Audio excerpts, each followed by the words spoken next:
Bismillahirrahmanirrahim. Assalamualaikum warahmatullahi wabarakatuh. Waalaikumsalam warahmatullahi warahmatullahi wabarakatuh. wabarakatuh. Di sini saya sebagai moderator akan memandu presentasi dari kelompok 5. Dan pematerinya yaitu ada Ratni Maulani, kemudian Ardan, Sofi, dan Pandu. Kepada para pemateri, disilakan.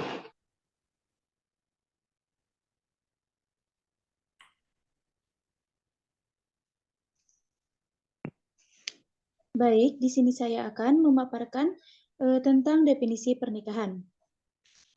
Pernikahan atau perkawinan secara etimologi memiliki makna dari bahasa Arab al-nikah yang bermakna al-wat'i atau bersetubuh, al-dam'u wal at-tadakhul yang artinya berkumpul atau memasukkan, dan al-aqd yang artinya perjanjian.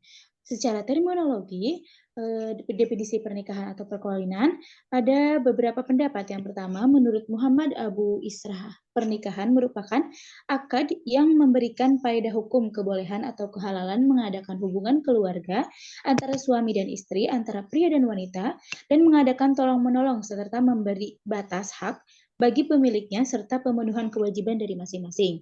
Adapun menurut UU Undang-Undang Nomor 1 Tahun 1974 tentang perwakilan,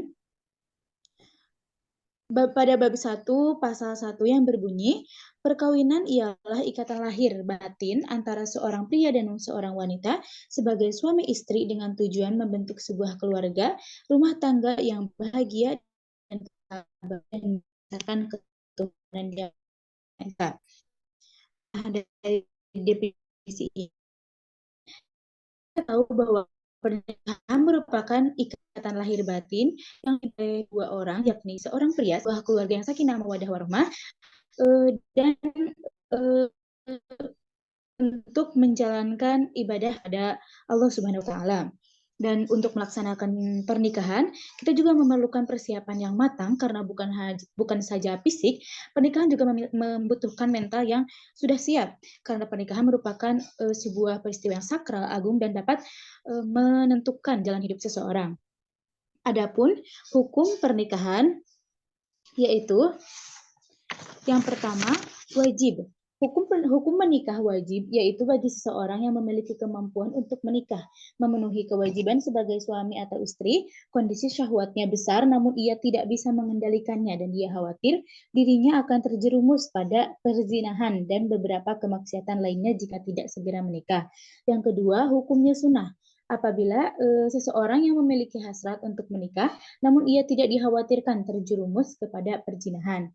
Yang ketiga, hukumnya mubah, yaitu bagi seseorang yang memiliki kemampuan melakukan pernikahan dan memenuhi kewajiban sebagai seorang suami dan juga sebagai seorang istri, namun tidak memiliki dorongan syahwat yang mendesak atau tidak khawatir terjerumus pada perzinahan. Yang keempat, hukumnya makruh, yaitu bagi seseorang yang memiliki kemampuan untuk menikah, memiliki kemampuan menahan diri untuk tidak melakukan kemaksiatan atau perzinahan, atau bisa kita bilang dirinya mampu menahan syahwatnya, tetapi dia tidak memiliki keinginan kuat untuk melaksanakan kewajiban dirinya kepada pasangan, seperti menafkahi istri bagi suami dan melayani suami bagi perempuan. Yang terakhir, hukumnya haram, yaitu bagi seseorang yang tidak mempunyai keinginan, tidak mempunyai kemampuan, serta tidak bertanggung jawab atas kewajiban dirinya sebagai pasangannya dalam rumah tangga. Sekian dari saya kembalikan ke moderator. Baik, terima kasih kepada Saudari Retni yang telah memaparkan materinya. Selanjutnya akan disampaikan oleh Saudara Ardan. Kepadanya disilakan.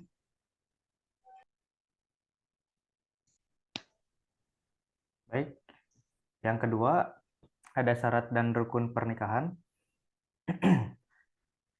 Yang pertama, mempelai laki-laki yaitu beragama Islam, laki-laki dan jelas dan diketahui orangnya, tidak dipaksa, lalu tidak sedang berihram haji atau umroh.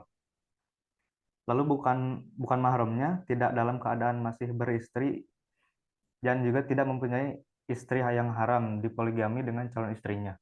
Yang kedua yaitu untuk mempelai wanita. Yang pertama beragama Islam.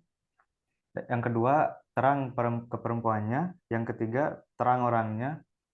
Keempat sepersetujuan dirinya dan tidak dipaksa. Yang kelima bukan mahramnya. Yang keenam tidak sedang berihram haji atau umroh. Ketujuh tidak bersuami atau dalam masa iddah orang lain. Yang kedelapan belum pernah li'an. Yang kedua ada saksi 2 orang. Lalu ada akad nikah. Yang pertama, kedua orang yang melakukan akad harus sudah baligh. Yang kedua, antara ijab dan qabul tak dapat dipisah dengan perkataan atau perbuatan yang memalingkan dari ijab dan qabul, yakni pada tempat waktu yang sama. Yang ketiga, antara ijab dan qabul harus satu tujuan, tidak boleh bertolak belakang, melainkan harus sesuai dalam jenis kata-katanya, sama objek hukumnya, dan sama materi akadnya. Yang keempat, masing-masing yang melakukan akad nikah dapat mendengarkan sebagian apa yang diucapkan oleh orang lain. Lalu yang terakhir, yang kelima, yaitu calon mempelai wanita harus disebut dalam ijab dan qabul baik dengan nama terangnya maupun dengan hadlomir. Yang terakhir ada mahar. Sekian dari saya. Selanjutnya saya persilahkan kepada moderator. Terima kasih kepada Saudara Ardan yang telah memaparkan materinya. Materi selanjutnya akan oleh Sofi. Kepadanya.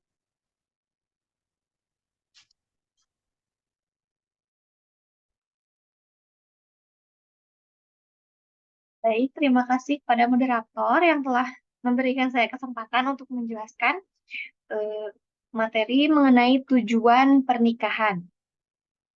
Tujuan pernikahan. Pernikahan sebagai fase bagian kehidupan manusia yang penting dan memiliki tujuan yang bisa diraih oleh manusia.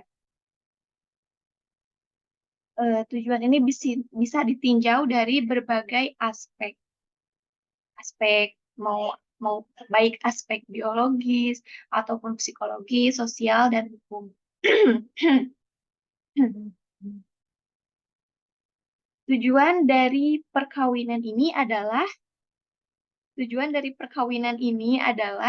untuk menghalalkan hubungan antara suami dan istri untuk memenuhi tuntutan kebutuhan biologis dan psikologis kemanusiaan.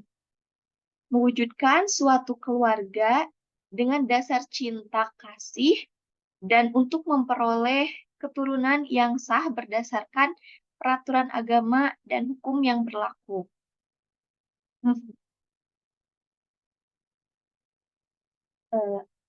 Dalam tujuan pernikahan ini juga memiliki beberapa fungsi. Yang pertama adalah fungsi individual. Dalam fungsi ini, kita dapat meningkatkan derajat manusia dan ibadah keluarga. Berfungsi sebagai sarana untuk meningkatkan derajat kemanusiaan dan untuk memelihara diri dari perbuatan keji dan munkar. Kemudian adalah yang kedua, yaitu memperoleh ketenangan dan ketentraman jiwa. Yang ketiga yaitu dorongan dalam menjalankan kewajiban. Ini tuh dalam hal ini tuh tugas sebagai memberikan pelayanan optimal kepada suami dan tuntutan agama lain akan timbul setelah berkeluarga. Yang terakhir yaitu untuk melanjutkan keturunan. Keturunan yang di situ yang diperoleh di dalam kehidupan keluarga merupakan modal bagi kelangsungan spesies manusia. Yang kedua yaitu fungsi sosial. Dalam fungsi ini terbagi menjadi dua benteng. Yang pertama itu sebagai benteng moral bangsa dalam ruang lingkup kecil, dan yang kedua sebagai lembaga pendidikan. Dalam fungsi lembaga pendidikan ini adalah terwujudnya di dalam tanggung jawab orang tua sebagai pendidik pertama dari anak-anaknya. Kemudian fungsi yang ketiga yaitu fungsi spiritual. sebagai motivasi dan wadah dalam menjalankan perintah Allah Subhanahu wa Ta'ala.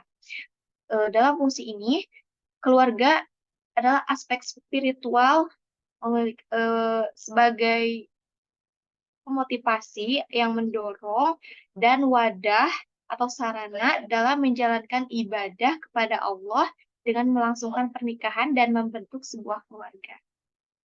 Mungkin sekian materi yang bisa saya sampaikan. Kurang lebihnya mohon maaf, saya kembalikan kepada moderator. Terima kasih kepada Saudari Sofi yang telah memaparkan.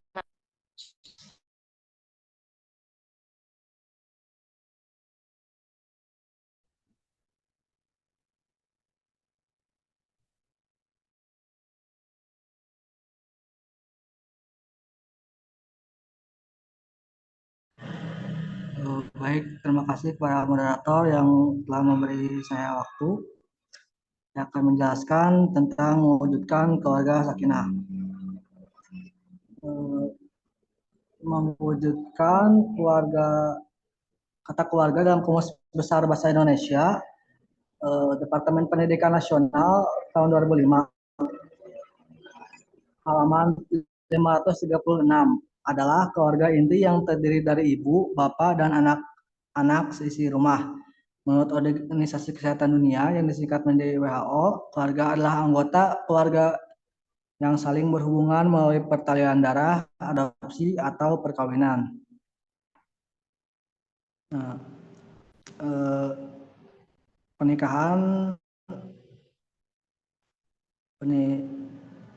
yang pertama, persiapan pernikahan. Rasulullah SAW memberikan prinsip bagaimana kita harus memilih perempuan yang hendak kita nikahi. Itu tunkahul mar'atu lil arba, 5 liha, wali hasabiha, wali jamaliha, wali diniha, fazfar bidzati daini taribat yadaka.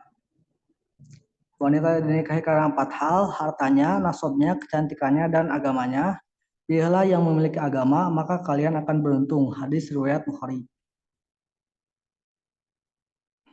Nah, lalu ada juga persiapan mental atau psikologis.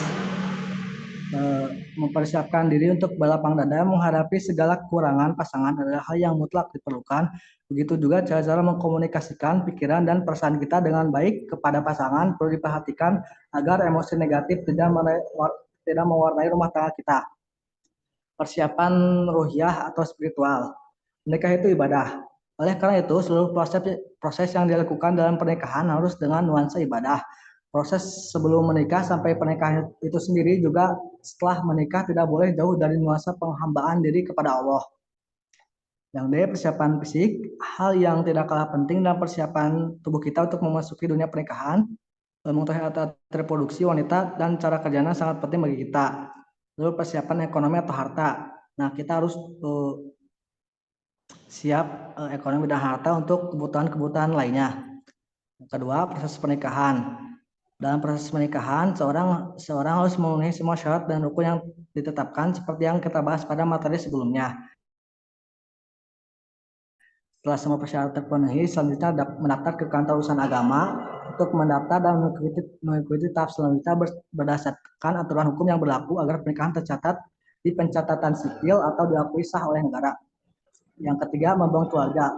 Setelah melaksanakan pernikahan, maka antara suami dan istri terbentuklah sebuah lembaga keluarga yang akan menempat diri dalam berbagai hal di dalamnya, baik senang maupun susah. Nah, A, memiliki ilmu. Pasangan suami istri harus memiliki ilmu pengetahuan tentang hak dan kewajiban masing-masing dalam keluarga dan cara untuk mewujudkan keluarga yang sakinah. B, saling mengenal dan memahami.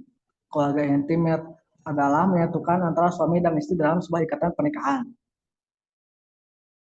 Saya memiliki kepercayaan pada masing-masing pasangan supaya tidak terlalu banyak masalah yang terjadi ke depannya. Jadi komunikasi yang baik dan keterbukaan, lalu menjalankan kewajiban dan memberikan kebahagiaan, senantiasa menjalankan ibadah dan berdoa kepada Allah, membangun keluarga. Nah, lalu ada juga tugas-tugas dari suami, yaitu memberi nafkah lahir dan batin, memperlakukan atau menggauli istri dengan baik, mendidik dan membimbing istri. Lalu ada juga kewajiban istri mentaati suami selama perintah itu tidak berlawanan dengan perintah Allah dan Rasul. Kedua, menjaga kehormatan keluarga. Yang ketiga, selalu menyalahkan suami. Baik, segitu saja yang bisa saya sampaikan. Terima kasih. Saya kembalikan kepada